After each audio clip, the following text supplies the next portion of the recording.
would say. So he was nobly expelled. Yeah. Nobly sidelined. He hadn't been through the Yeah. Satan. Now, whether Shaitan and Iblis are identical, that I don't know. I would think so, but maybe it's like Satan and Lucifer or something like that. We can keep track of all of this. Well, Iblis must be Arabic. Yeah, I think that's the primary word, I believe. Yeah. Okay, well, should we jump into it? This is the last of the 3 sessions, so welcome, Kim. Did you just get here? Wednesday. Yeah, this is the 3rd of 3 sessions on Sufism, basic introduction to Sufism. And I can't pretend to be any kind of a great expert, but I've done my best, and I spent the week studying up, knowing that these ferocious questions are going to come at me when I mispronounce the Arabic. So today I was thinking to get to some of the most developed themes and ideas in Sufism, and to look at how their relationship to some of the things that Baba said. The greatest of the Sufi philosophers or theosophers or whatever word, theologians, whatever word you'd want to use for that is Ibn Arabi, as I've mentioned, and some of you are acquainted with him, who died about 1240. He was a perfect master and a true intellectual giant, as an addition to being a spiritual giant. And some of these themes came to their greatest formulation with him, including most of the things we're going to be talking about today. Ibn Arabi really took Islamic thought farther than I would have thought anybody could, right to the very outermost limit of what would have to start being regarded as heresy. And he was always, there are a lot of people who are always skeptical of him. Nonetheless, he had an enormous influence. I mean, he especially going in the direction of India. He came from Spain. He was born in Spain. But when he was about 35, he went to Mecca and then on to Syria, that area. And his influence really extended through Persia and to India. So I wanted to start again with what we've actually mentioned last time, Wahdat, al-Wujud. And a lot of these things I'm going to be talking about are mentioned in God Speaks, particularly. That would be especially in the supplement. And also, there's a lot of this chart. It's really kind of hard. I mean, I'm sure you've all memorized this chart in detail. Oh, yeah. Absolutely. Yeah, So, yeah. well, that was put together by an American chap, La Dimfo. wasn't And it wasn't in the first edition. He compiled it, sent it to Baba, who approved it and said to put it in the second edition, published in 1973. And it basically brings into a coherent scheme what's in God Speaks, what's in the supplement of God Speaks, a lot of that stuff by Ghani, some of the material from the Wayfarers that Baba gave, and like this whole thing is really from the Wayfarers, more or less.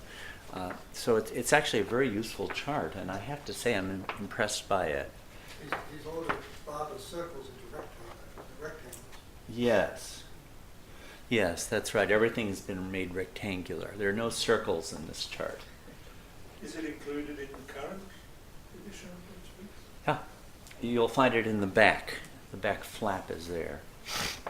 So this whole side of it is largely Sufi and very largely based on Dr. Ghani's material. I'm assuming Dr. Ghani, no credit is given, but in the back of God Speaks. And particularly, there's a very long selection called Tawhid. Remember Tawhid? It means oneness. It's the most central doctrine of Islam. Most people would agree with that.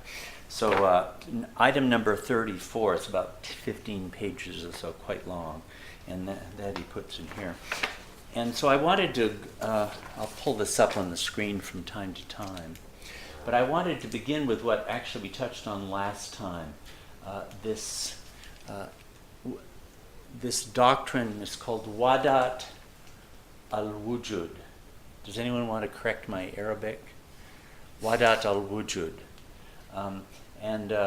It's actually Ibn Arabi himself never used the phrase, but it was applied to him, and it's usually used as a characterization of his philosophy and of his school. And it's mentioned specifically in God Speaks in chapter 9.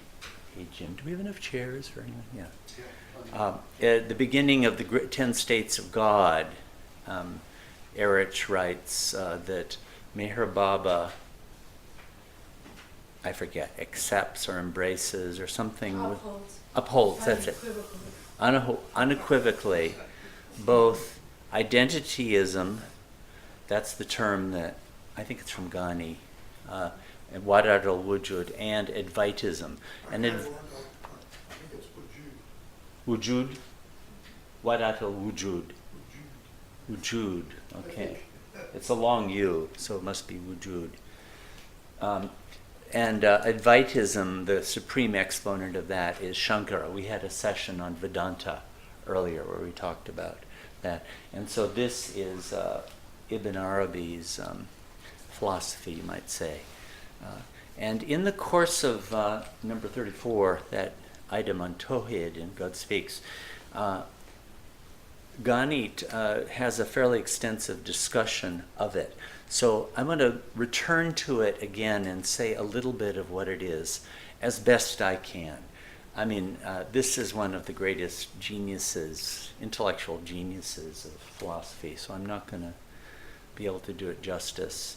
And I'm not a really great expert on it, so some of the other people who have read on it, like John and others, correct me or add or supplement.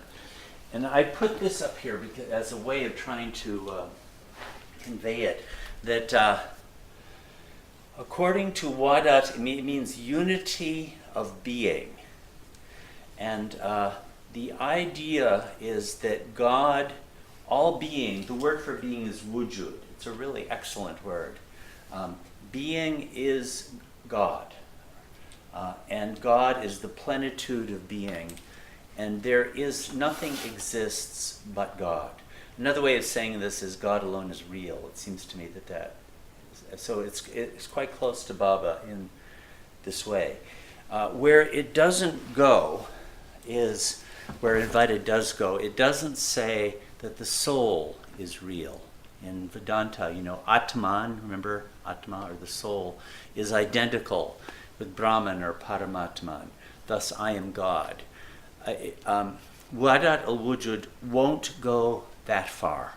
There were certain Sufis who kind of transgressed beyond that line, or may have seemed to transgress, and it was always a source of great controversy. As you know, al-Hajj got put to death partly for that. But it was always a limit within Islam, and it seems to me, for the most part, even Ibn Arabi doesn't quite cross it. There are certain passages where you might read it that way, but this is how existence does relate to you and me, mate, to speak a little bit of Australian here, that we don't exist. And God invests or loans us with his existence. And our existence is actually God. We don't exist of ourselves at all, right? And this, as I understand, is sort of my little schematization of how it plays out. And we have to come back to this term that I mentioned last time, the essence. And the word for it in Arabic is dat. In God Speaks, sometimes you'll see it spelled as Zat, Z, Z-A-T. Dat is how it's more usually transliterated nowadays. Now, here is what the essence is, what that means.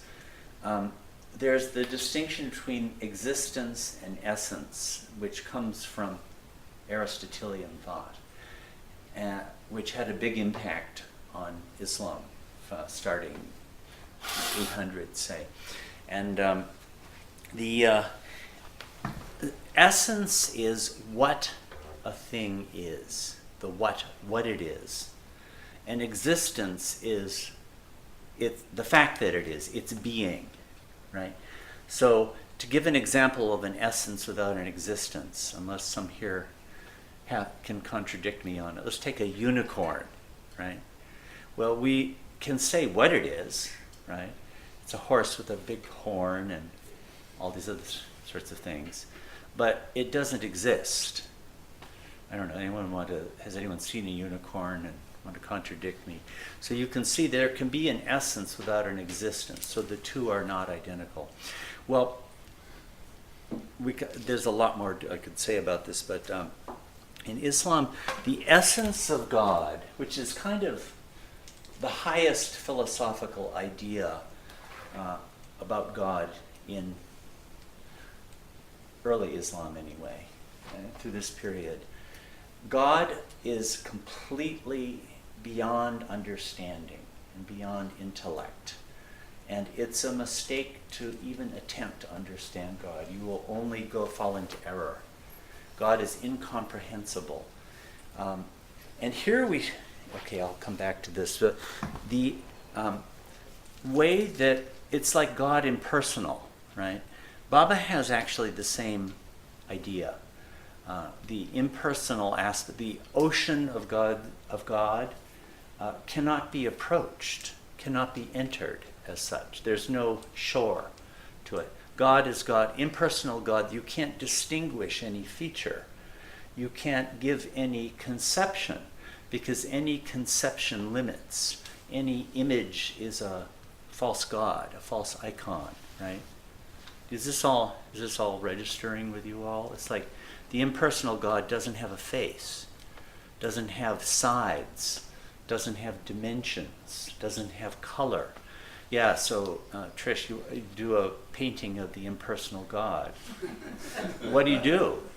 You can't even do it all black, because that's actually contrasted with white. Or blank. Because, yeah, that's contrasted with fullness. There's no feature at all.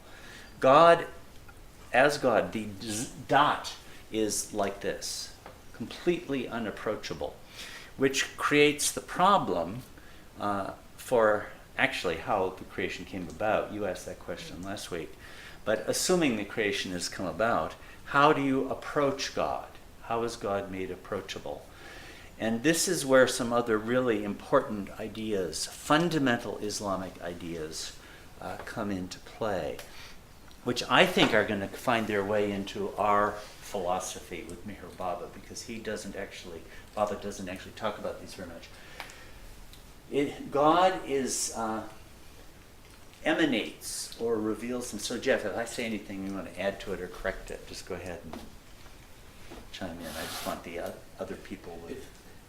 It is interesting that Ibn Arabi never uses that actual phrase. No.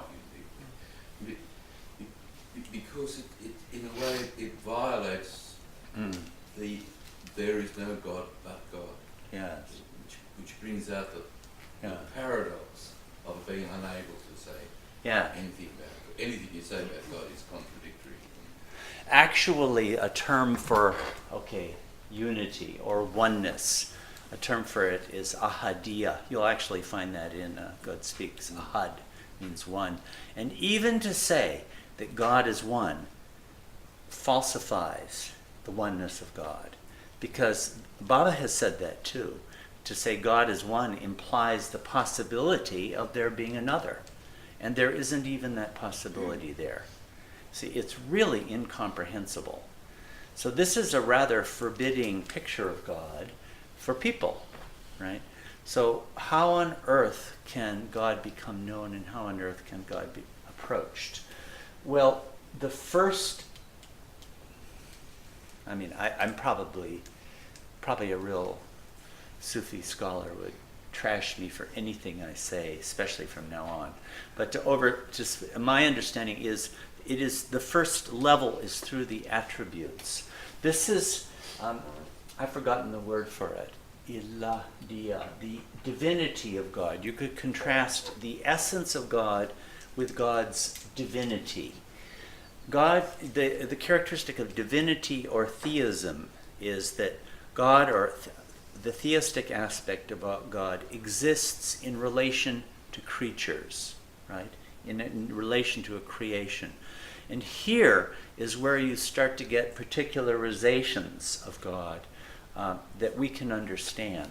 So this first step is through God's attributes, like al-Rahman, God is merciful.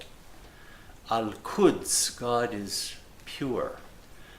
There's even God is the vengeful one, the avenger. There are all these different attributes of God. And according to the Ibn Arabi school, Wahdat al-Wujud, the attributes are actually ultimately identical with the essence. But they begin to manifest particularities of God. Baba often talks about attributes, but he never, anywhere that I've seen, has ever said what they are. And Tian, can you think of anywhere where he ever really explains the attributes? He says attributes without form and without attributes, that sort of thing. Just the very basic one, geometry calculus. But I think those are, I would call them something different. They're the triune nature of God, I think of them as. But that's a good question to raise. It's also attributes, Satchitananda. And when you were talking about impersonal God, it seems more like the beyond state of God. Because the impersonal aspect of God is in the beyond, the state B of God. Yeah. I know, it's a good question, and I'm not entirely sure. There are characterizations of God in Sufism. There's an author, Jili, that really do sound like the beyond state. But you say it's indescribable, it's beyond conception. Yeah, beyond the dimension. impersonal God already has the attributes of Satchitananda.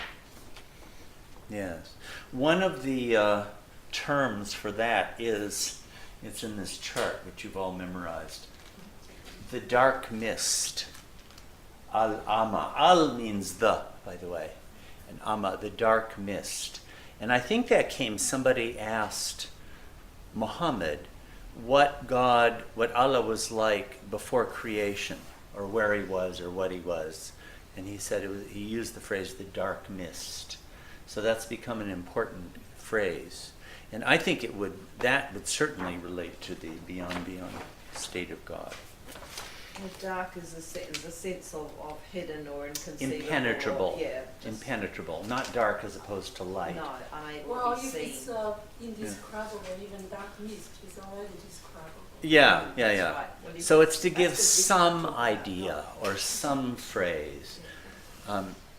But back in those days when Muhammad was there, they didn't have the idea of essence. That vocabulary hadn't found its way into Islamic thought. So it's okay, you can't give a lecture on the unknowable, indescribable God. Absolutely not.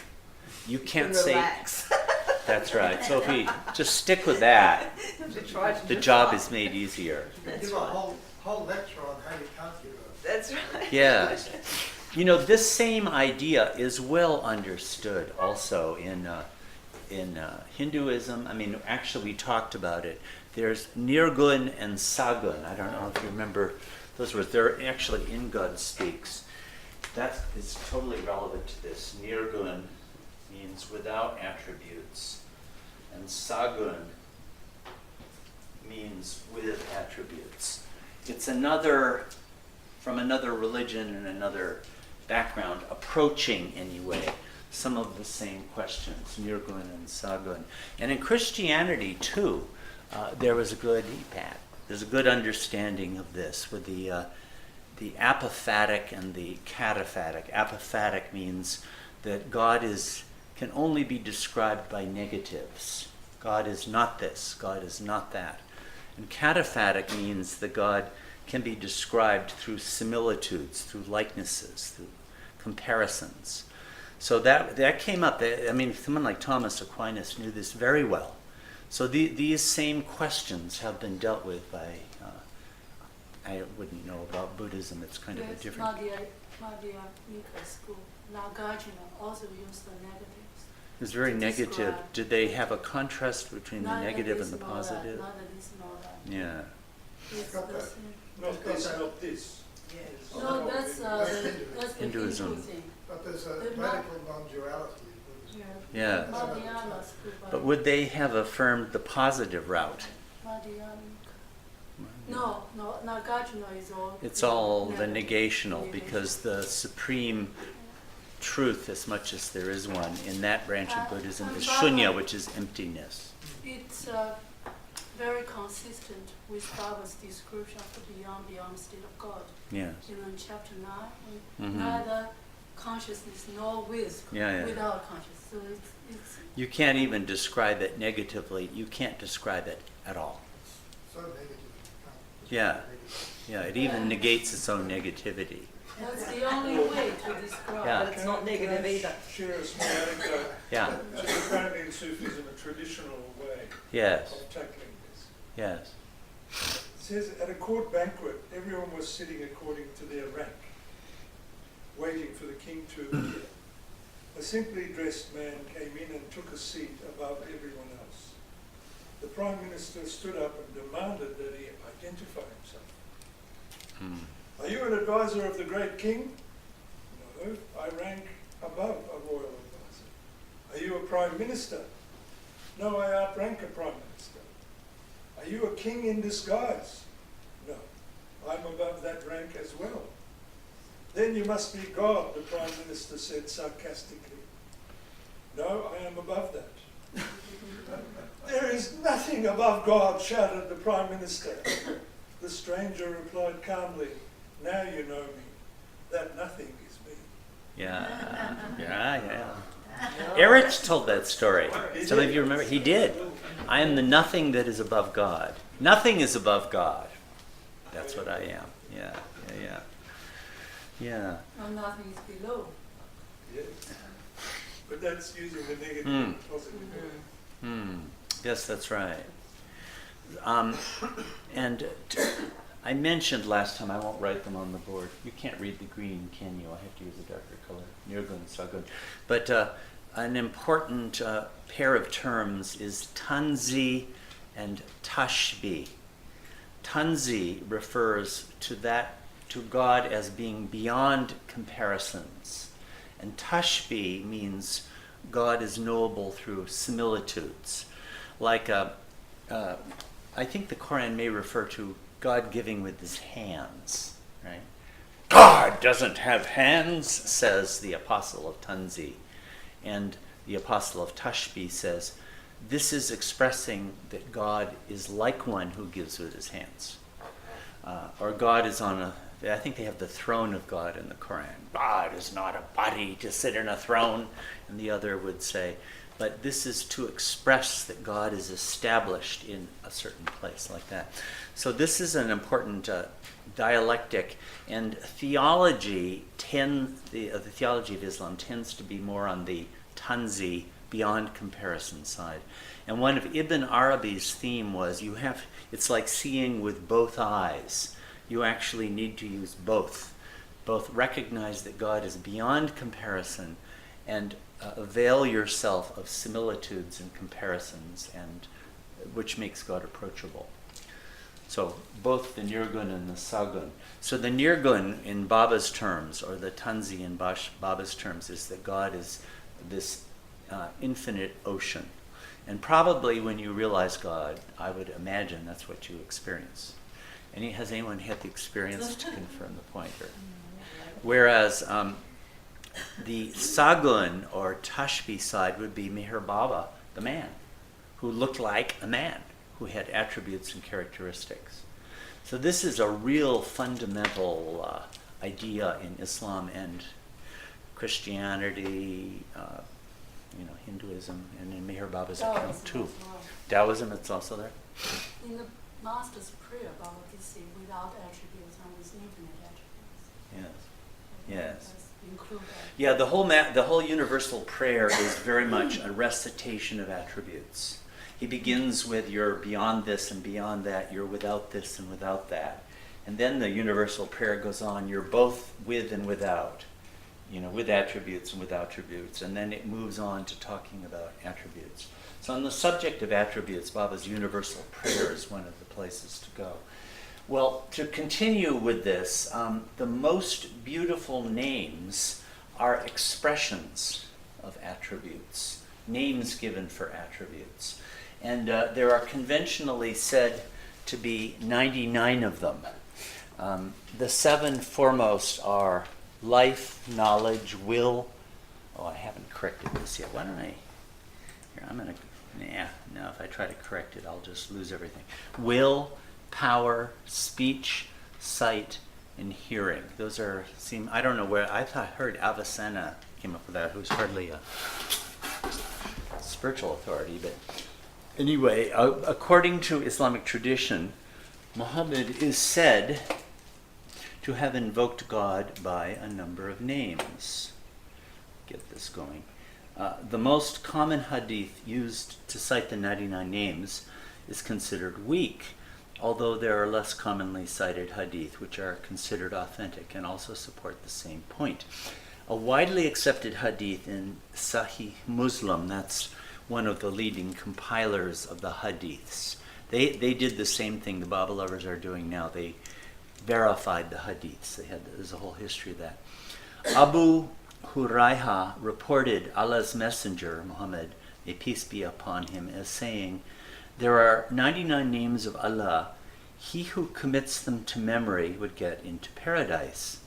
Verily, God, Allah is odd. He is one, Tawhid, right? And it is an odd number. And He loves odd numbers. So there's a fact about God or Allah, that God loves odd numbers. So there are conventional listings of the 99 names of God, although it is universally recognized that that's just sort of a conventional number, that there are, I think they're taken from the Quran and some of the leading hadiths, and because of the Arabic, where the same word will take very different forms in different grammatical cases of it, you could say between 70 and 140 is what they usually say. But someone like an Ibn Arabi would say there are an infinite number of names of God. But he also said to show courtesy, adab is the word, a respect or courtesy for the 99 names because of the fact that the Prophet and the Quran uses them like that. So the attributes, you might say, manifest in the names, and the attributes have objects and through this is how creation comes into existence. You get down to the Ein Tabata, or fixed entities. That's us, the creatures of creation.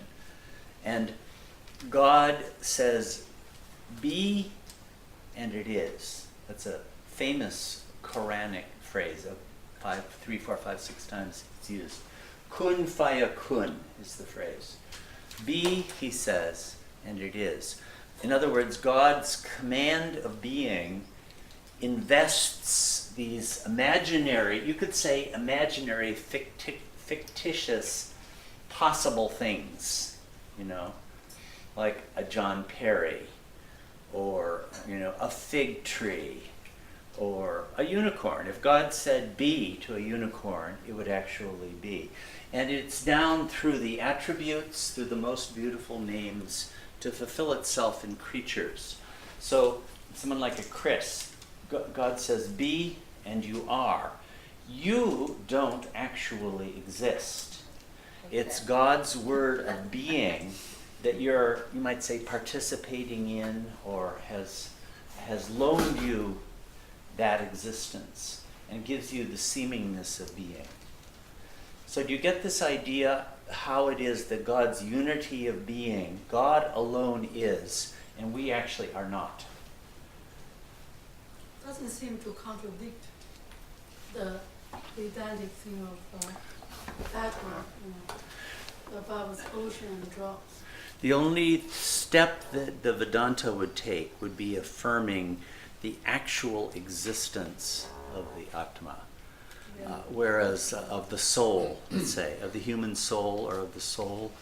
Whereas Islam always balked at taking that step. Maybe Baba made it closer to the Islamic thing by using drops or bubbles. Yes. as Yeah, no, force. there's an expression of Advaita, right? The drop in the ocean, that whole thing. How the drop is the ocean, Baba says. And that's a good metaphor because a drop, well, if a drop is in the ocean, what separates it from the ocean? Nothing but imagination. But the falseness of the bubble. Yeah, So it is, yeah. So Islam would affirm the falseness of every imaginary thing. That is what al-Wujud would. But it is given an appearance of existence through the God's command of being. It's kind of, is it like sort of Vishnu in that sense of God's breath sustains existence? So if God inhaled, Yeah. stopped exhaling, Yeah. inhaled. There is the phrase, the breath of the merciful. I've forgotten what the Arabic for that is. But the soul in Vedanta has no parts. Yes, It has no attributes, it just has it's pure. fails. Yeah. but does it have the implication because it's commanded by God to be, Yeah. so that itself give it the truth of existence, even though it's false. Because Yes. but because God commanded. Yeah. I mean, I guess you could say that command of being is something like the Atma. In a way, these ideas are not that far apart. They get very close. Yeah, because the Atma and Paramatma are identical, Yes. really. Islam would not use that vocabulary. It has various words for the self or the soul, like the nafs or the ruh, the spirit. And they would not say that the self, the nafs or the ruh, is Allah. I don't think anyone. But it get- Is it the ruh that ends up dwelling in paradise? You know, I'm not sure. Does anybody know who it is who goes to paradise? Yeah, good point. Is it the ruh? R-U-H. This is a word for spirit. This is part of Islamic So in psychology. that case, it's quite close to the Buddhist concept of nafs, because the Buddhist denies the existence of soul, individual souls as well. Yes. But it also has a supreme being, or a wujud, which Buddhism doesn't have. Buddhism has. Mahayana Buddhism more or less. Buddha nature. what's that? Yes, the Buddha nature more or less. Yeah. So- Okay. We could have a session on that later on, as a matter of But fact, on it- Buddhism. No, that's a big debate. You see, the thing is, all the religions kind of got to the edge of what I think their avatar. I think the avatar personally draws a limit, and then there are always certain great figures who will come to the limit, and one or two will cross it, just to show that the limit is there. What do you think of Meher Baba's role? Rule? Meher Baba's role in this? Role? Meher Baba's job. Okay, well, let's come to that. I mean, it's a good question, but I don't want to Well, it's simple. skip over Islam. But Baba brings all religions like this on one string. So Baba breaks the barrier between all the religions Mhm. and really Yeah. unifies them. Yeah. Oh, I certainly agree with that. That barrier doesn't exist, in fact. There is nothing to break. Yeah, if you talk from that point of view, yeah, that's right. Yeah. So now, this Wahdat al-Wujud, you'll see this. This is discussed in the supplement to God Speaks. So I'm giving you a lot of what's there in a somewhat different form. And Ghani contrasts it. This is one of the big controversies with Wahdat al-Shuhud. And he attributes it to Surawardi, and because he attributed it to Surawardi, I spent a year reading Surawardi until I discovered that actually Surawardi doesn't say that. Yeah. I think there are He was a grocer, wasn't he? Yeah, he was just a grocer. The guy couldn't even, yeah.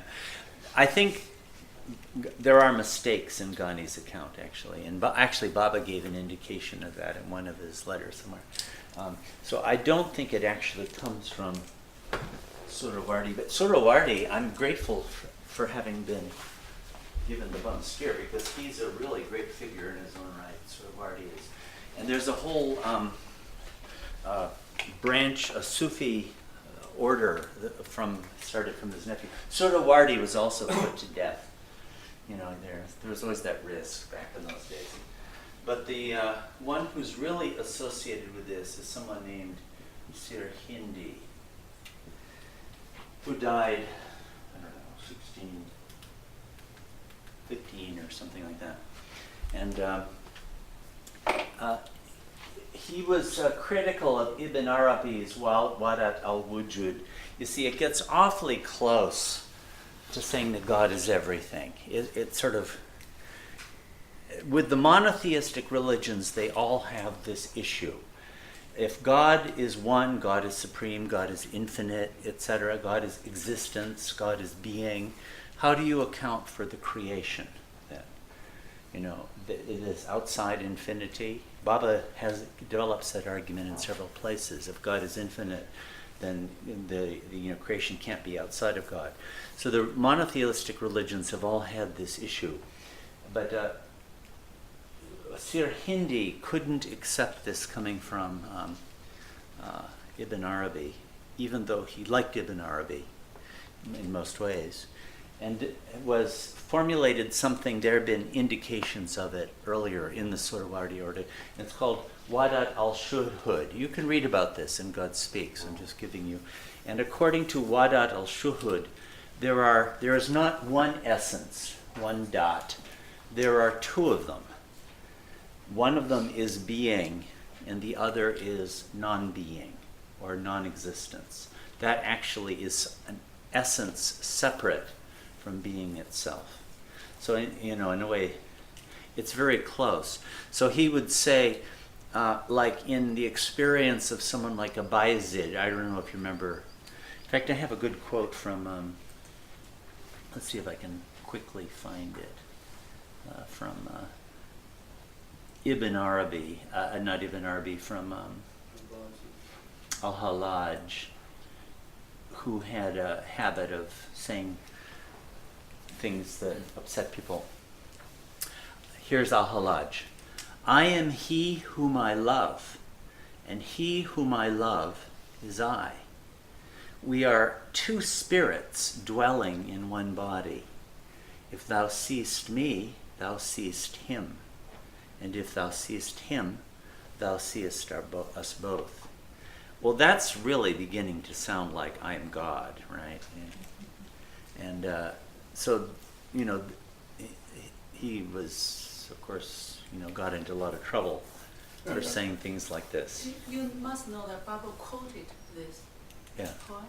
Mm-hmm. There was Baba asked his disciples to do a biography of Impasi Maharaj. Yeah. And then he wrote, one of his disciples asked Baba to write a signature or something. So Baba copied. Baba just wrote this, translated by Nicholson. Yeah. This is the Nicholson's version on the cover, on the book, to demonstrate his relationship with his master, Upasi Maharaj. Mm-hmm. Yeah, beautiful. Yeah, I have a copy of the original writing of Baba, in Baba's handwriting. Wow. This It's poem.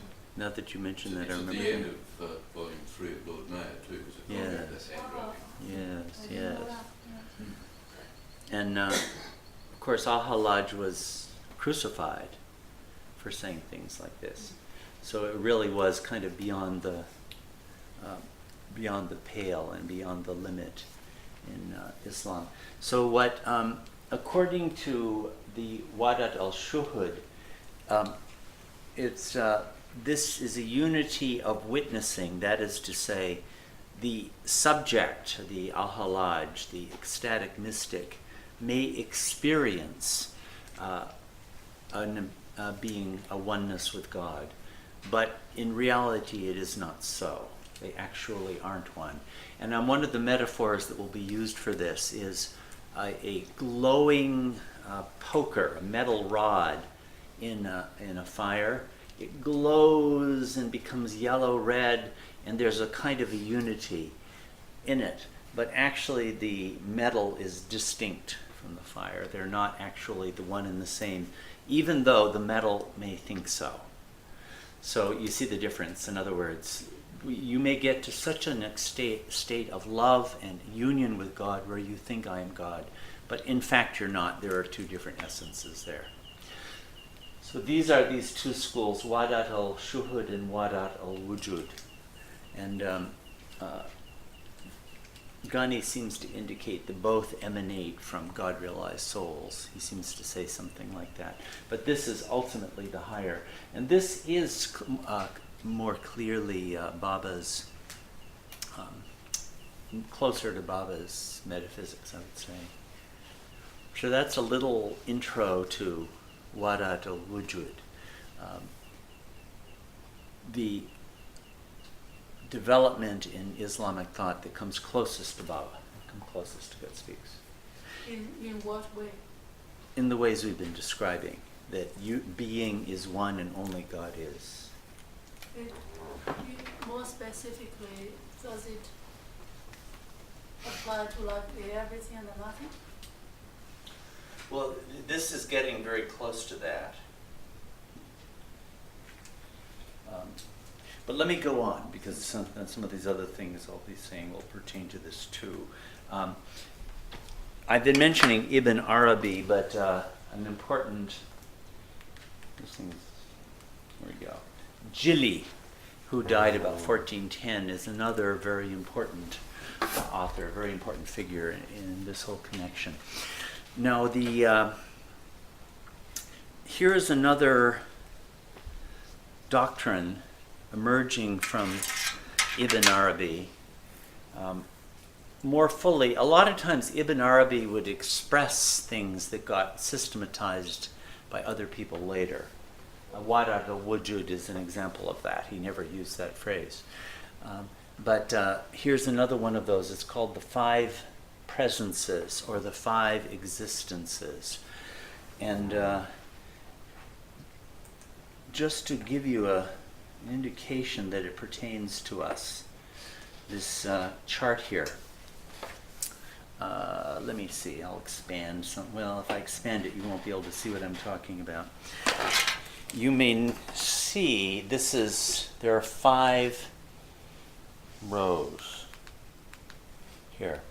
Like, whoops, no, that's right, this doesn't show it. Let me show you this way. Do you see that little thing there? Here is one row. Here's another row this way, you see it? It goes all the way across. Here's a 3rd row. Here's a 4th row. And here's a 5th row, right? So these are, this is the basic plan of this chart to a large extent, much of the body of it. These are the 5 presences, as I don't know what the Arabic word is that presences would translate. Sometimes it's called the 5 existences, or what is it called here? The 5, anyway, I can't even read it. Yeah, 5 existences. And I have a really excellent article on this topic saying that this is one of the most, in various languages and various forms, this is one of the most universal belief systems or cosmological systems across a variety of religions: Hinduism, Islam, Christianity. Taoism was included in this article. Very good little article I have. And these are what the 5, and I think the idea of the 5 presences is this. In this idea of unity of being, who is present to me? God only, right? Because God is being, no one else is there actually. But God will be present in different modalities. On the gross plane, this is the lowest of these five. God is present as gross entities. On the subtle plane, God is present as subtle entities. On the mental plane is mental. Then the fourth of them, it's kind of easiest to use these Vedantic terms. Sagun, God with attributes, or God in the plane of divinity. God is, in the beyond state, is made present to me through his manifestations and his attributes and his qualities. And the highest of them is God as God, without form and without attributes, is present to himself alone as pure, the pure essence, the dot. So you get these three: gross, I'm using the Baba language, gross, subtle, mental, God with attributes, and God without attributes. Okay? And so this can really be found in a number of the great religious systems. And it's very explicit in Ibn Arabi and the school that comes out of him. And to sort of jump to a theme that we'll be coming to as we go on. The perfect man. And I wrote the word up here. One of the most important ideas for today. The al-Kamil. The al-Kamil means the perfect man. This was an idea that Ibn Arabi developed also. And Jili wrote the book on it. He has a book called the Inayat. The Inayat is that which unites. It's like the axis common to all of these. The thing about these five different presences is that they have no connection. Okay, the gross, the world of corporeal bodies. Subtle, the world of image exemplars. Non-composite, we would in our language say the mental sphere. The world of spirits. Okay, and I'll just say this is the God with attributes and God without attributes. The Islamic word for attributes is sifat. God with attributes and God without attributes. What links them? Nothing in the nature of these five links them. They're all separate presences, separate modalities of God. What links them is the Insan-e-Kamil, or the perfect man. Now, this idea is starting to get close to what Baba has given to us about the perfect master and the avatar. So Ibn Arabi was the first formulator of this, and Jili really developed a lot. I've been reading a summary of Jili and Nicholson this last week, and it's really quite wonderful. So Islam started to get to an idea of who the Rasul or who the Nabi. It's not entirely clear who exactly qualifies for this. Certainly Muhammad does. He would be the exemplar of all of this. As not just a man who heard Gabriel talk, not just a prophet who got inspired, but as something of fundamental metaphysical significance. Would this be widely accepted by Muslims, or known, or understood? Well, we're kind of on the edge. So a lot of people would have a lot of troubles with it. No doubt about it. But it wasn't just a lunatic fringe either. It was very influential and very widespread. It is a problem. I mean, in Islam, I was reading an article by Carl Ernst on the veneration and exaltation of the Prophet, which has been a big river in Islamic spirituality for a long time. But it's hard to find a real Quranic basis for it. Muhammad was just a man. That's what the Quran seems to say. The Quran does praise him. He's a man of excellent character, all of that. He'd be a good exemplar. No one has ever questioned that. But this is getting beyond that, beyond exemplar. We're talking about the perfect man as the axis that unites the five presences, right? It really can't be found in the Quran. So Carl was, whenever he wrote this article 10 years ago, was quoting that in Saudi Arabia, at least then, it was against the law to celebrate the birthday of Muhammad. Because we don't want to start confusing that he was God. He wasn't God. He was just a prophet. So there's a lot of resistance to this. I think there have been other things that have happened about... I think his various buildings associated with his birth. Yeah, yeah, I've heard that too. And that's the reason. It's not attacking Muhammad, the prophet of their religion. It's attacking the idea that he was something more than a man. And the reason that they would do so is because these damn Sufis kept coming to an idea that begins to sound like the Avatar, you know, or the 10th state of God. So I was reading that commentary on the Arabi's better. Yeah. That actually there needs to be a continuous presence of perfect men, one taking over from the other, in Yeah. order for the universe to perpetuate. Yeah, there always has to be.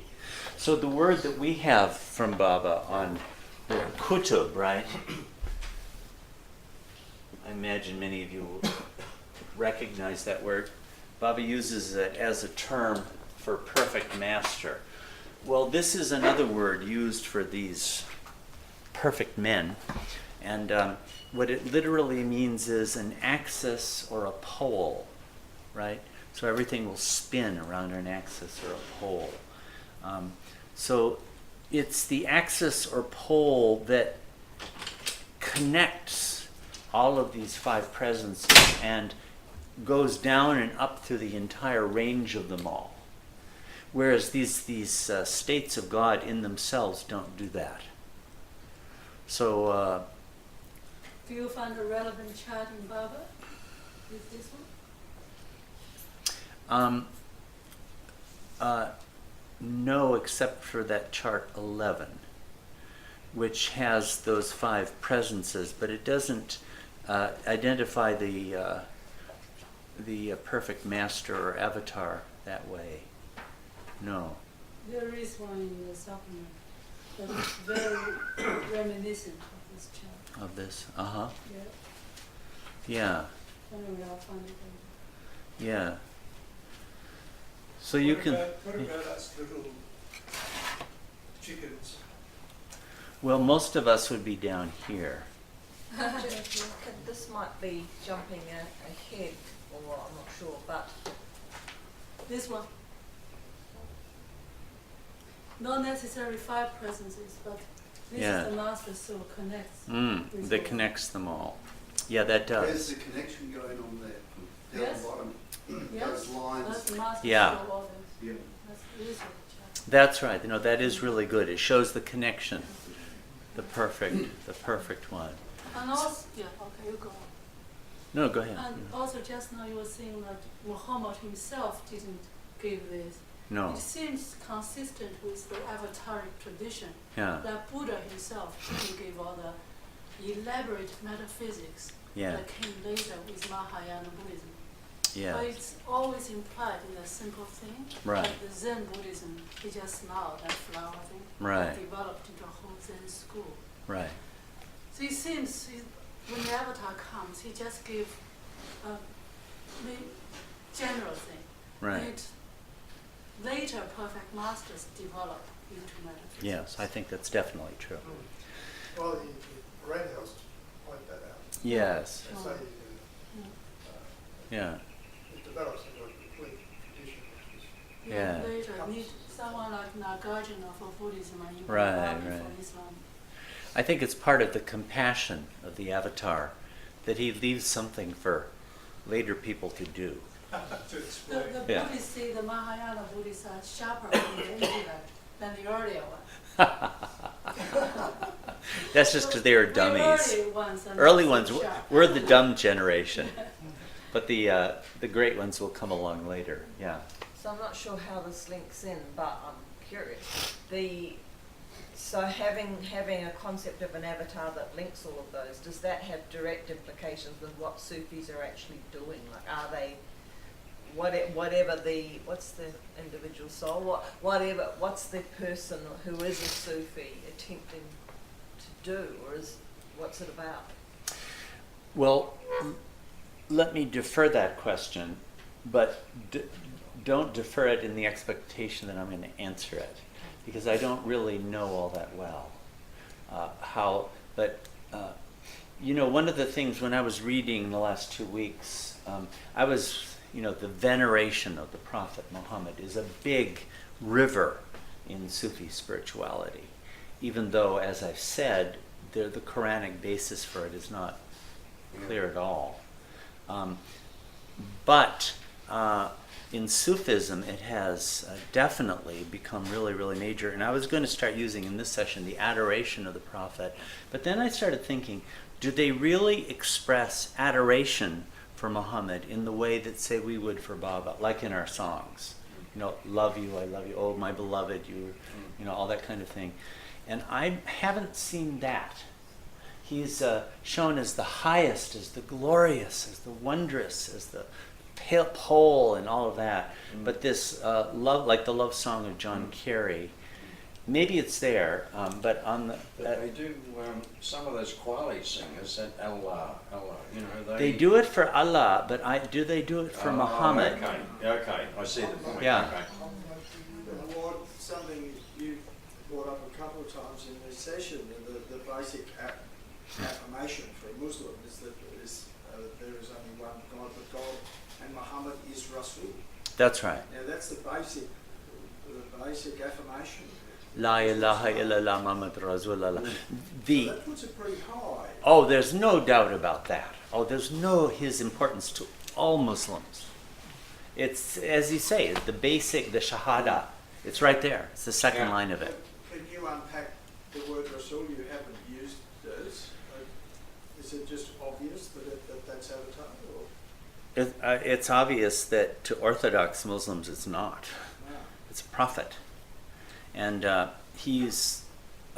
haven't really studied that for this week. There's a big history. In fact, there's a differentiation between Nabi and Rasul. And a Nabi is a prophet on a lesser scale, and it sounds like it might be Avatar, Perfect Master. We might read it that way. Because the Rasul gives a whole new revelation and dispensation and changes the fundamental paradigms, whereas the Nabi works within an existing framework. Something like that. Because what is a prophet? How do they define what a prophet is? I'll have to do another week. There's a lot on that, what it is. But a Because that prophet seems to is be not the God-man in Orthodox Islam. We're kind of on the outermost limit here, where it's pretty hard to tell the difference when you get to some of this stuff. They do say that Jesus was a prophet, don't they? Jesus definitely was, and he would be Rasul. No, he would be Muslim. bigly. Yeah. Abraham would be. Noah would be. These are bigly. Yeah. And there are a lot of other Nabis. Sometimes Nabi will be used in relation to Muhammad also. It's not a rigorous distinction. Yeah. Father told us pretty regularly, you have no idea who I am, and clearly the same applies to the Muslims, so that's all pretty comfortable. Yeah. So Muhammad can't be the Qutub. He isn't the Qutub. It's the avatar. Kutub seems to be a pretty generic term referring to the pole or axis. I've never heard Muhammad exactly called that, but they all talk about the Kutub in a way that I would think would be applicable to the avatar. I don't exactly know. Baba used it to mean perfect master, not avatar though. Whether that distinction is there in Islam, I'm not sure. Arabi was distinguished between different types of perfect men. Yes. They were different in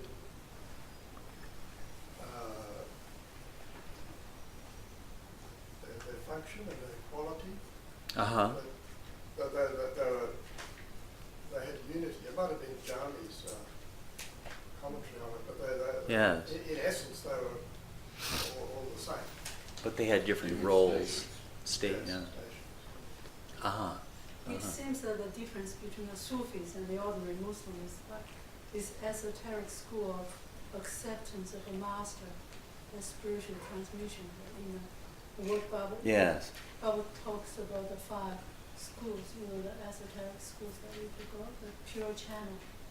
To an extent, this is a distinction between Sunni and Shiite, because the Shiites affirm the need for an imam, a spiritual guide and a sheikh, whereas the Sunnis are more often highly critical of that.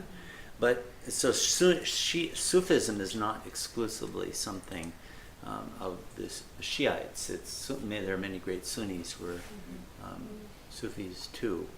But in Shiite Islam, there's more of a tendency to worship at the dargahs of masters and saints and that kind of thing. And in the Sunni, there's more of an opposition to that. So in India, you'll see a lot of dargahs that are highly revered, and masters are treated almost like a Hindu master would be, whereas in some of the more fundamentalist parts of the Islamic world, there's a real attack on this going on now. But this is there are lots of books on exactly what a Rasul is in Islam. I'm not Messenger. messenger. I'm not quite.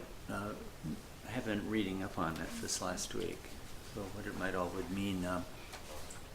Now, let's see. More on these on these names. Yeah. Okay. There's a lot we could say about it, but I'll just read a couple of them to give you an idea of them. And there's a. Okay, this is a good point. The first name, the greatest name, is I've already expanded that as much as I can. Is Allah. That's universally regarded as the first and most important name. And also, Allah has the characteristic that Allah embodies all of the attributes of God, not just the 99. These are individualized, but Allah is a comprehensive, all-embracing name. And in this respect, Allah, as that name of these 99 names, and there are really an infinite number of them, right? But Allah is like the Insan al-Kamil, or the perfect man, in that the Insan al-Kamil is the perfect mirror to Allah, to all of the attributes of God are manifested in the Insan al-Kamil, right? You get that? So the Insan al-Kamil is comprehensive and complete in the same way that Allah is. You see, there are a lot of grounds for saying, Avatar. It's like that. They wouldn't quite take that step.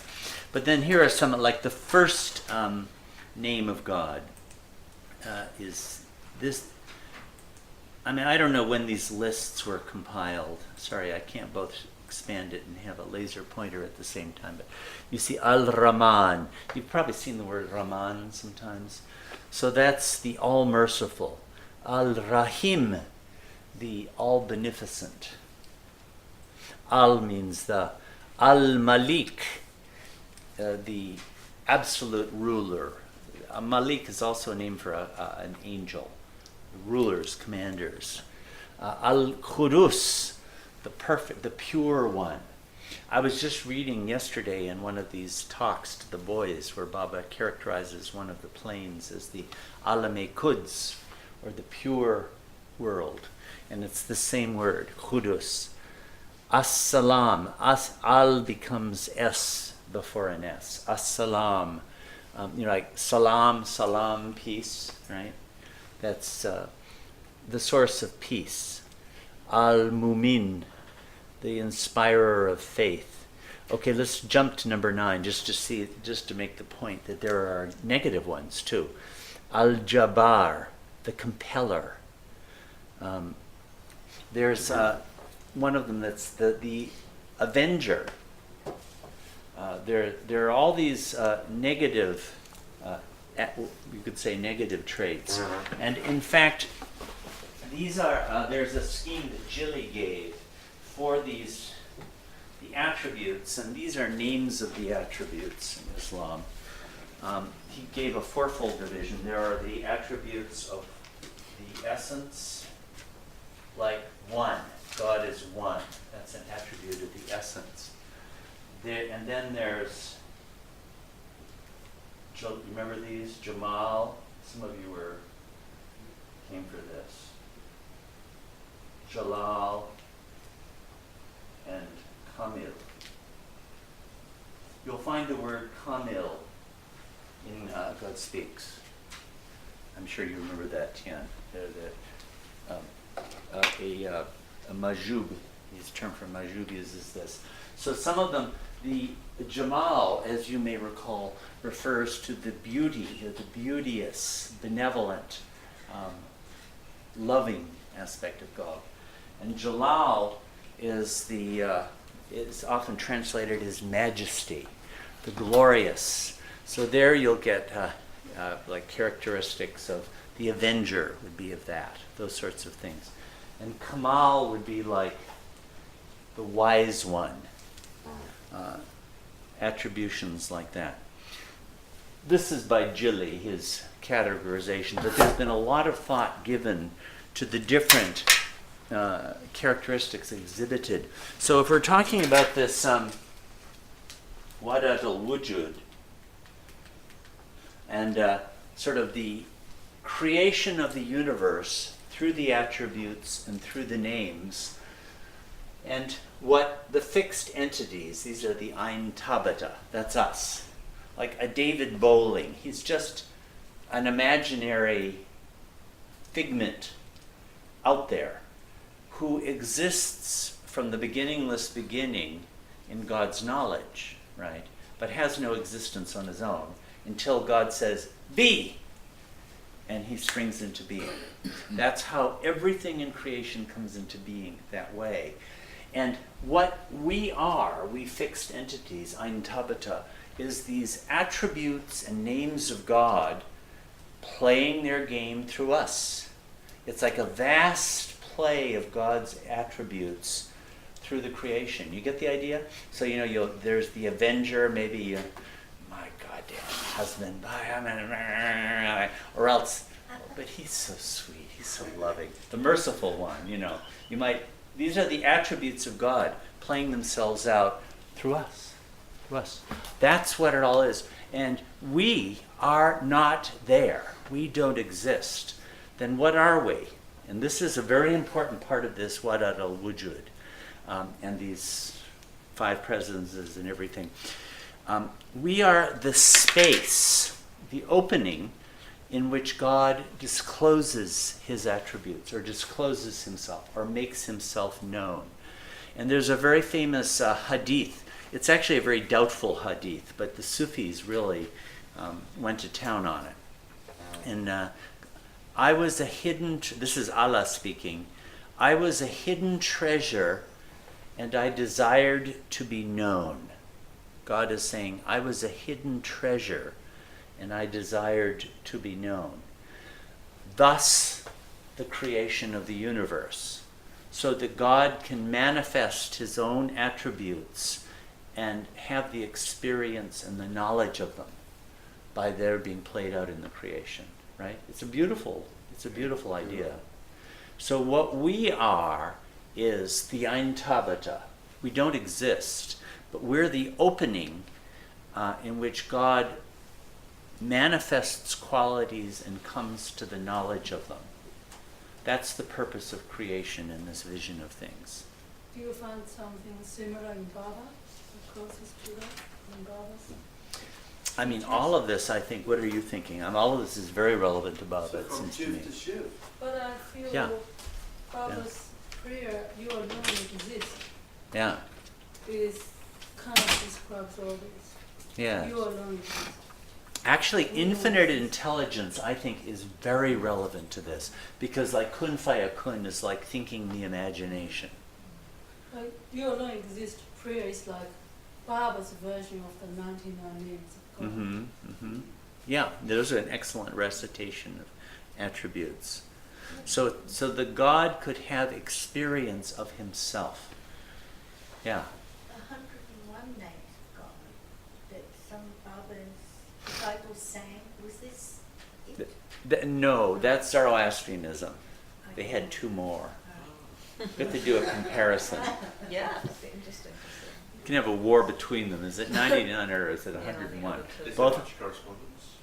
You know, I've never really put them side by side. They don't seem alike on the face of it. Just a quick impression. We'd have to really look at them. Yeah. Ibn Arabi says that from the names of God came all the other names, which are secondary names. Yeah. They're the names of all the things. Yes. So really, in a sense, they're all names of God too. Yes. Yes. Everything is. Yeah. He has secondary names. That's a sort of an idea that he gives. Yeah. Yeah. I feel for the Muslims, Allah is the name that encompasses all the attributes. For Baba people, Meher Baba is the Yeah. name that encompasses everything. Just like for Mhm. Pure Land Buddhists, Amitabha Buddha is the name. So for us, Meher Baba is the name, the greatest name. The greatest name. Can I just ask another question? Yes. Ilahi. Where's that come from? Elohim. It's related to Elohim, which is Hebrew. Hebrew for God. But I think it might be a Iranian, Avestan name, which is totally, I mean, I think they're cognate. I don't actually know. I looked it up at one time, but I've forgotten. I just Googled it. No, it'd be great fun to really do the etymologies of all of these. Did you want to say something, John? So, is there a list of nafs also? Where do the nafs belong nafs. in all these names of God? Are they homeless? What's that? The nafs. Yes. NEFS? Yeah. That's a name for the self, right? I thought it was the name for the impressions. In Oh. Sufism. Oh, It's all the bad baggage you're carrying around. well, nafs is often identified with the false, lowly, wretched, miserable self that you thrash, kick, and beat. NEFS. That's included you alone exist. You are the forces of evil. Yeah, yeah. No, there's no nafs in this list. It's only the good things. The nafs would be the scene where all these attributes are playing themselves out in various ways. Because these are mostly positive. Yes, and even when they're negative, they're kind of big scale. Nafs is kind of that shitty, crappy self that is all too, yeah. Whereas this is like the victorious or the compeller, or what are some of the others here? The maker of Big order, picture. the shaper of the forgiving, the subduer, the giver. Most of them are kind of nice. They're Slayer of beauty. yeah, the majestic one, the possessor of all, the forceful one, the governor. You know, these would be the Jalal attributes there. The giver of life, the taker of life. There's the taker of life in all of these things. So it's really quite a beautiful vision where God is the only existence, and God's attributes through God's name are playing themselves out through the play of life, and that's what the play of life is God revealing himself so that what the hidden treasure can be known. So that's a lot of this whole school. I can see why it became so popular, because it's such a appealing and beautiful vision of things. This explanation of conflict is interesting. Because different entities are enthralled to different sets of Yes. names. Right. And they become very dedicated to those sets and don't see a Yeah. different A different name or set. attribute. Yeah, Yeah. a different set as being valid at all. Yes. They tend to demonize Yeah. the world view across the road. And because they're the other attribute people.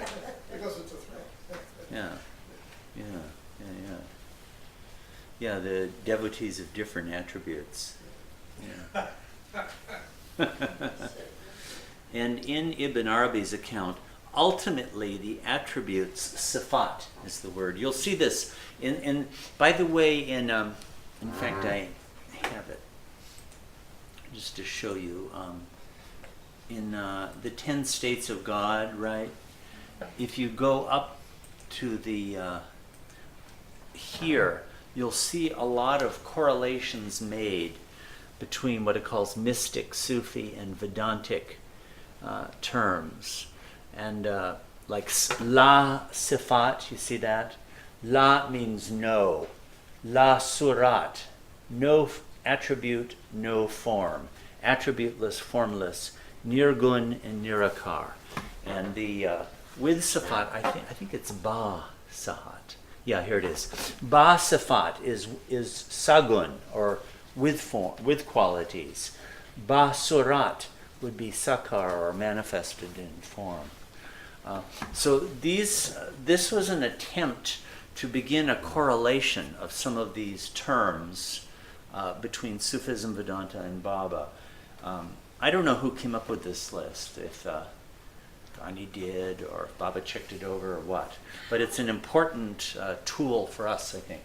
How do they, I don't know, how, given this, that the individual group, people favour different names of God, how is that reconciled with that only God exists, and so how, like one name wouldn't be better than another name? Do you know what I mean? I mean, that's just sort of such false thinking. Well, yeah, that kind of false thinking, it's not as though one bunch of Muslims would say, hey, I'm really into the Avenger, you asshole, you're into the Merciful One, you're wrong. It's not as though they would consciously name an attribute in that way, but they would be under the rule of the Avenger, let's say. Without knowing it. Yeah, and because... Without knowing it. Yeah. Well, that's a worry. Because that's what we're all doing all the time. We're moved by this force and that force. And ultimately, the forces that move us originate in the attributes of God. That's all that there is. And ultimately, the attributes of God are identical with the essence of God. They're manifestations of the essence. Because all that exists is God. God is the propulsion. That's the thing that keeps Yeah, yeah. And we don't exist at all. We're just the space where it's all happening. We're the opening. You could say the opening. The real Tao cannot be named. Yeah. All these names are just require conveniences for Yes. to relate to the names. Yeah, yeah, yeah. Now, in these, I won't, in that chart 11, we saw those 5 rows, right? I pointed that out earlier. It's in this chart here. So I won't try to go through it all. But these are the names for the 5 realms. See, here they are. 1, 2, 3, 4, 5. And they go all the way across in Love Dimple's chart. Approved by Baba, sent to Baba and approved by him. So these are the 5, I mentioned the 5 presences. Well, these are the 5 alams, or worlds, or spheres, designated. The alam-e-hahut, the alam-e-lahut, the alam-e-jabarut, the alam-e-malakut, and the alam-e-nasut. And nasut, it says here realm of humans. It's really the gross sphere of the, I forget what nas means. I think it means a physical body. The alam-e-malakut, okay, Ghani, or the supplement, correlates all of these. The alam-e-malakut is the angelic realm, or the subtle sphere.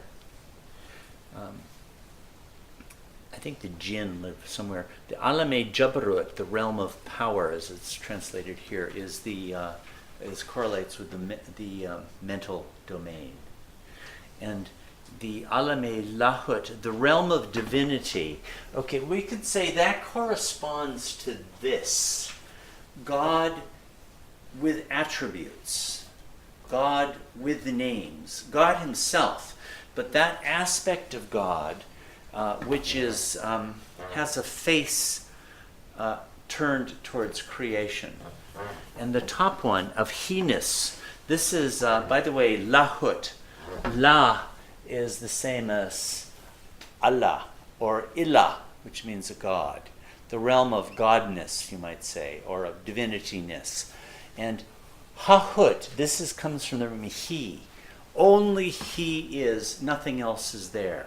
That's the pure, I don't know if it's the beyond state or if it's state 2b in the 10 states of God, 2a in the 10 states of God, but it's God without form, without attributes, unknowable, unimaginable. So this would be the 5 spheres or worlds.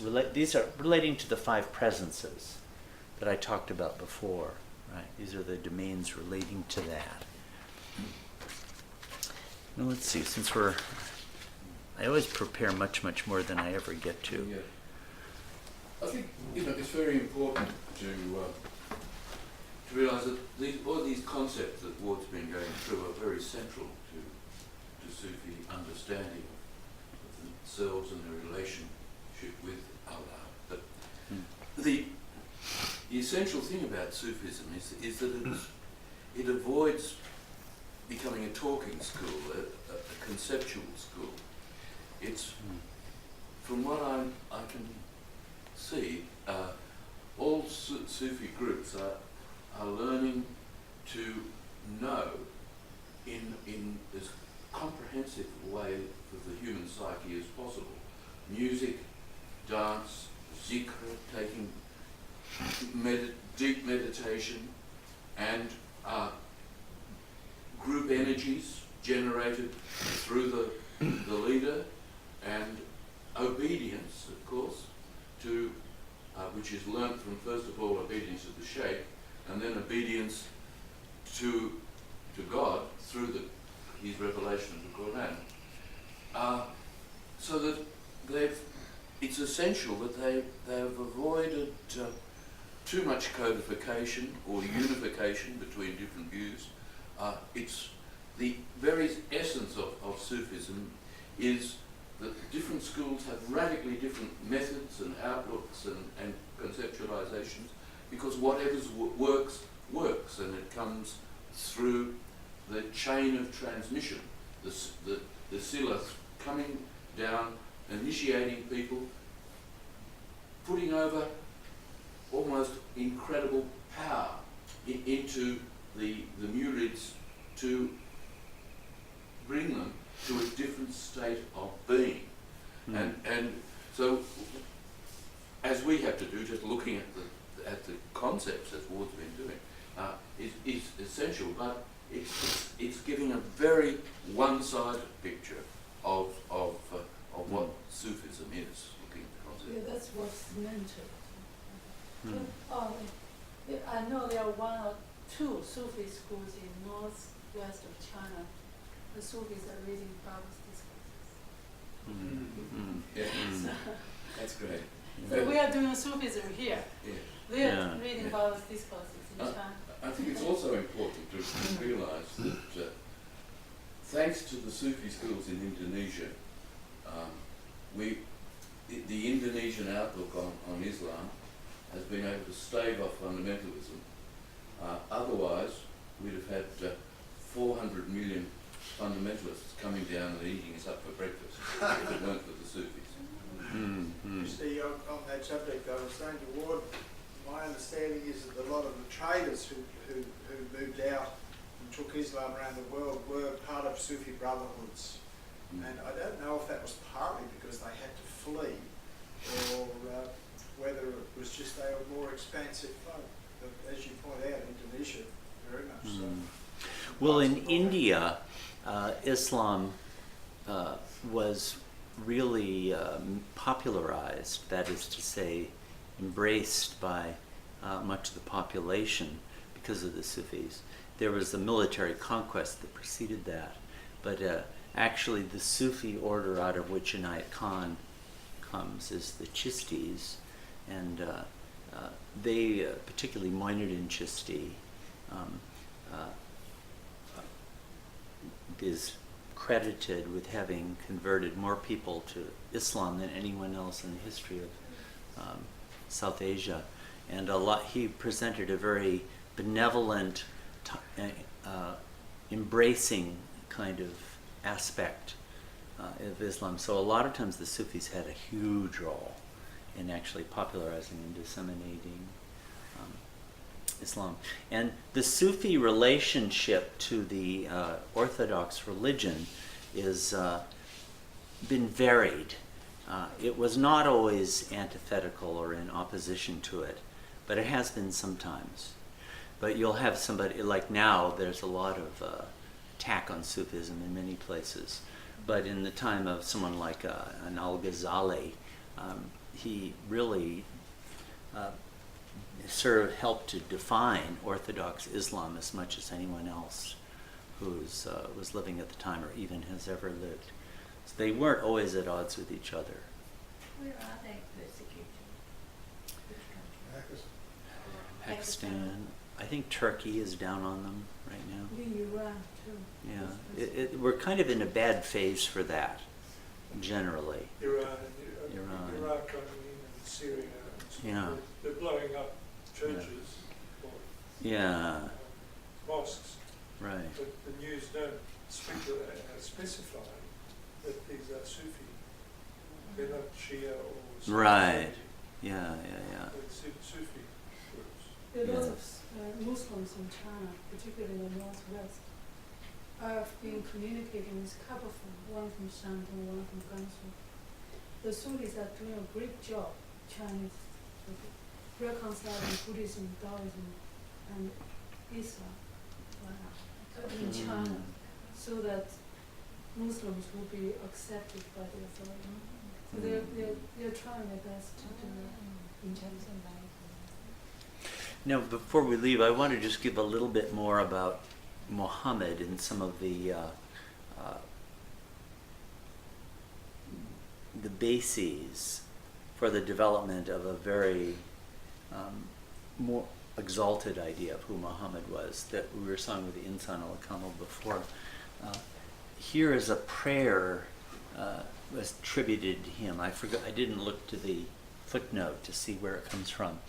But this is supposedly Muhammad said this. Oh God, this is an important source for what is called the Nur Muhammadi, or the light of Muhammad. Nur means light.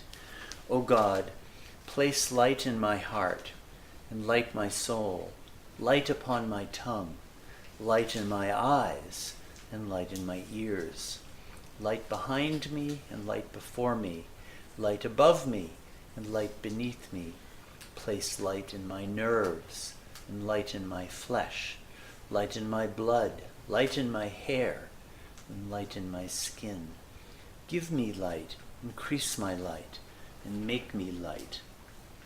And this is often linked to a very famous surah in the Quran. This is Allah speaking, right? God is the light of the heavens and the earth. The likeness of his light is as a niche, wherein is a lamp, the lamp in a glass. The glass, as it were, a glittering star, kindled from a blessed tree, an olive tree, that is neither of the east nor of the west, whose oil well nigh would shine, even if no fire touched it. Light upon light, God guides to his light whom he will, and God strikes similitudes for man, and God has knowledge of everything. There's been a huge amount of commentary on this particular passage. And so you get coming out of this, there's some beautiful descriptions of Muhammad physically. But let me see where the best. Yeah, now this was the master of al-Hallaj, and this was an important early source on the veneration of Muhammad. When God willed to create Muhammad, he displayed from his own light a light that he spread through the entire kingdom. And when it came before God's majesty, now this is Muhammad. Muhammad is a light here. When it came before God's majesty, it prostrated itself.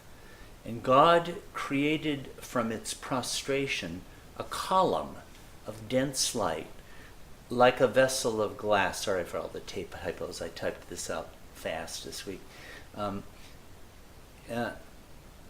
The inside being the inside. And in this column of light, Muhammad worshipped the Lord of the worlds 1,000 years with the primordial faith, being in the revealed presence of the invisible within the invisible realm 1,000 years before the beginning of creation.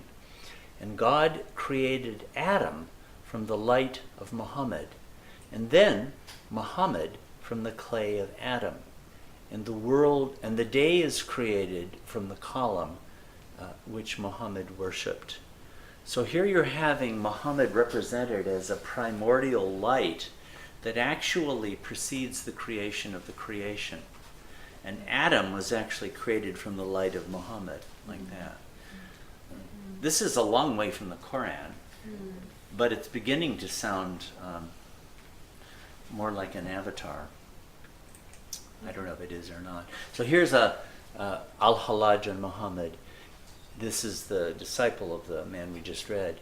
He was a lamp from the light of the invisible, a moon radiating among the moons, whose mansion is in the sphere of mysteries. The divine truth called him Umi because of the collectedness of his noble aspiration. The lights of prophethood, from his light did they spring forth, and their lights appeared from his light.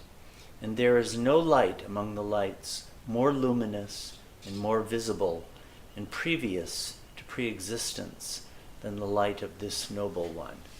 Mm-hmm. So you have this perfect master starting to really exalt Muhammad as light. So this phrase, Nur Muhammadi, the light of Muhammad, is an important idea as a pre-existent light from which creation itself was created. In both Buddhism and Taoism, light is more or less equivalent to God, to Yes. the essential, to the essence of God. And the man Surawardi, who I mentioned earlier, he actually created it was the pioneer in a metaphysics of light called the Ishraqi. And I'm very struck by the fact that the first writing we have from Baba, In God's Hand, is illuminationist. It characterizes Baba in terms of light, God in terms of light and darkness. So that's a link with this. The beginning of John, Gospel of John, something. It was the Word. The Word was with light? Yeah. God said, "Let there be light." Is that No. Gospel of John. The beginning was the Word.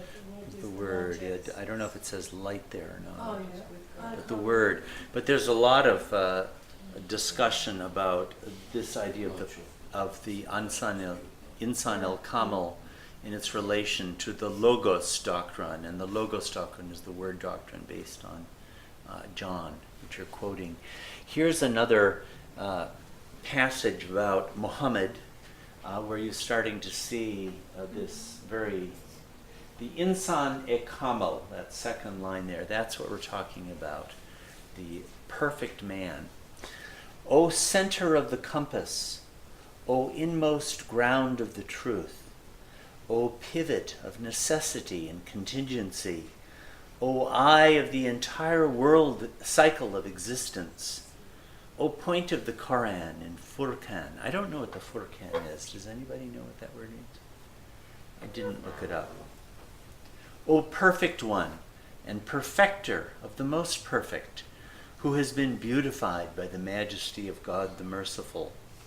Thou art the pole, kutub, of the most wondrous things.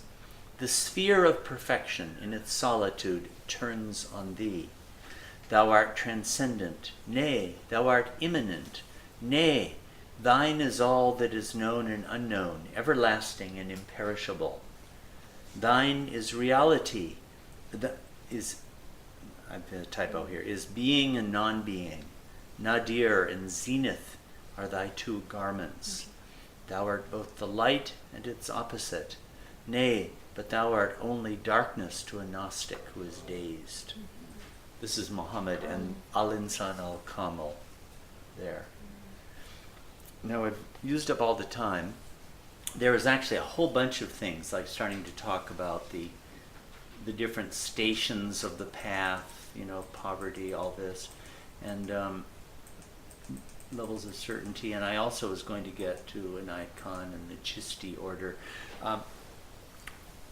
Next week we won't be having this, unless somebody else wants to do it. I'll be in Sydney. But in 2 weeks we will. Would you like to continue on Sufism? Or I was thinking also possibly you could do something on a basic, very basic intro to Buddhism. It would be doctrines of the Buddha mostly, not attempting to go too far from that. I'd like to hear your presentation of Sufism, because we have Sufism we are into. There's a big chunk of people that we're related to. Right. It'd be nice to know more. Let's go on with Sufism. Yeah. Okay. That's Well, where we're coming And from. it doesn't have to be Inayat Khan per se, but the Yeah. fundamental yeah. activities or behaviors that Sufism puts Yes. before us. Now, most of what I've been going on, presenting here, a lot of it is also, I have limited time and limited knowledge about the subject, but I've been aiming at what's in God Speaks, It's because that's the clearest connection we've got. But I do have, it's a bit hard to read. I just did my own scan of, let me show you what some of these things would be. Yeah, like here. There's a very great author named Kushairi. He was 11th century guy who wrote a famous treatise called the Risala. And one part of it is he's talking about the Sufi path. Now, you won't see anything about this in God Speaks. And so my knowledge about it is limited. I read, while I was at your house, John, I was reading Anna Marie Schimmel, her whole section on it. I read things before. But the Sufis did come up with a vocabulary for the experiences of the path, apparently. Like constriction and expansion, awe and intimacy, these are opposites. Union and separation, absence and presence, etc., things like that. I won't really be able to say all that much about it. We could look at some of the passages of Kushairi, which are wonderful. But it does occur to me that in the future, this may become very relevant to Babalars. Because around the world, a constant complaint is, meetings are boring, right? People, and I feel great sympathy for people who try to do the meetings. If you have a regular meeting, and you've been having meetings for 40 years at the LA Center, and the program organizer calls you up and says, well, you do a meeting on June 14th, and you say, okay, I'll do it. And you do your best, and everyone comes and says, boring. Well, what are you supposed to do? It's sort of like, it's a tough job. Well, one of the directions may be to find a way about talking about the inner life, right? And a lot of times I find when this happens in Baba groups, it winds up, there are meetings that I myself flee because people just sit and talk about themselves the whole time, and it's just sort of like, the dreariest thing in the whole world. And some people talk about themselves at great length, and other people don't. And it's sort of so that it seems like there's it seems like there would find some way of talking about the inner life that has some real penetration to it. And it strikes me that the Sufis did it. It took them a couple centuries, so maybe some of their vocabulary and concepts. The early Sufism was more like this. Actually, what you were saying, the metaphysics arose after this. But the early Sufism was really concerned with the experiences and states of the path. Now, I just don't know very much about it because I haven't read all that much on it, but I could present some of the basic terms there too. And then coming to, again, I'm not a great expert on, and I've been reading a bit, Sim, from your book actually, and a little bit about the Chisti order and those things, but there'll be other people who know a lot more about this than I do. But it certainly is germane to this place, since Francis came exactly out of that. I like that focus to learn more about the processes of dealing with the inner life. I won't have a heck of a lot to offer, but I can present a little bit. There was a program on Radio National Board, which I don't know if you're aware is a part of the Australian Broadcasting Commission that focused quite a lot on Inayat. It's been repeated twice now. Yes. Last week. Yeah. Yeah, well, it talked about... You've seen these 10 principles of universal Sufism. Initiated Francis and also talked quite a bit about Inayat. So where's it referenced about Sam's being initiated, Francis? Sam Lewis. Yeah. Well, he just did. No, but did Francis talk about it, or did Oh, actually, I don't know. Sam is in Lewis. Sam? Yeah. Don't know. Because you It's made just- reference to it in an email. Well, you it's sent me, I just, just wondered where it came from. It's just a well-known thing. I don't Look know. at Ross's book. Yeah. Yeah. I mean, who else was he initiated by that? If he wasn't initiated? Well, Rabia Martin was there. No, Rabia Martin was possibly passed on by them. She met him.